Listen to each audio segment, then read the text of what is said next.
الله أكبر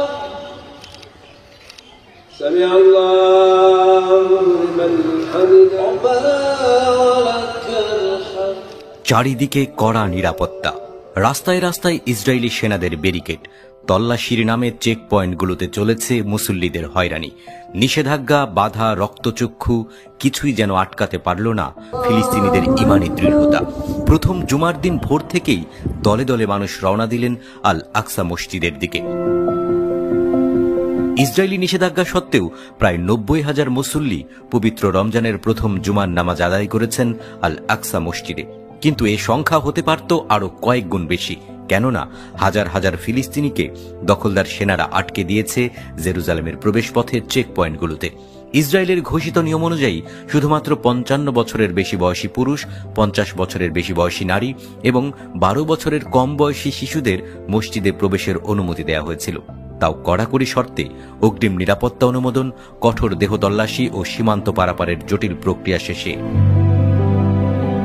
তবে এসব নিষেধাজ্ঞা উপেক্ষা করেই আল আকসায় সমবেত হয়েছেন হাজার হাজার মুসল্লি।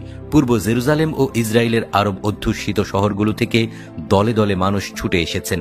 প্রচণ্ড নিরাপত্তার মধ্যে ৩,০০০ ইসরায়েলি পুলিশ সদস্য মোতায়েন করা হয় পূর্ব জেরুজালেমে। শহরের অলিগলি, মসজিদের প্রবেশপথ, এমনকি নামাজ শেষে মুসল্লিদের বের হওয়ার পথেও ছিল তাদের কড়া নজরদারি। ইসরায়েলের সীমাহীন দমন নীতির বিরুদ্ধে মুসল্লিরা তাদের প্রতিবাদ প্রকাশ করেছেন প্রার্থনার মাধ্যমে।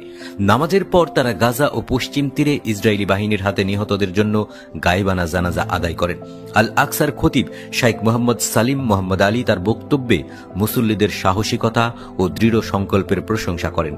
তিনি বলেন, ইসরায়েলি দমনপীড়ন আমাদের আল আকসা থেকে দূরে সরাতে পারবে না। এই মসজিদ আমাদের অস্তিত্ব, আমাদের পরিচয়ের অংশ। একে রক্ষা করা আমাদের ইমানি দায়িত্ব। অক্টোবর ২০২৩-এ গাজা যুদ্ধ শুরু হওয়ার পর থেকে ইসরায়েল ফিলিস্তিনিদের আল আকসায় প্রবেশের উপর কঠোর নিষেধাজ্ঞা আরও বাড়িয়ে চলেছে। বিশেষজ্ঞরা বলছেন, এটা শুধু নিরাপত্তার অজুহাত নয়, বরং পূর্ব জেরুজালেমের ইসলামী পরিচয় মুছে ফেলার দীর্ঘমেয়াদী পরিকল্পনার অংশ। ফিলিস্তিনিরা মনে করেন, আল আকসাকে ধীরে ধীরে ইহুদি উপাসনালয়ে রূপান্তর করার চেষ্টা চলছে।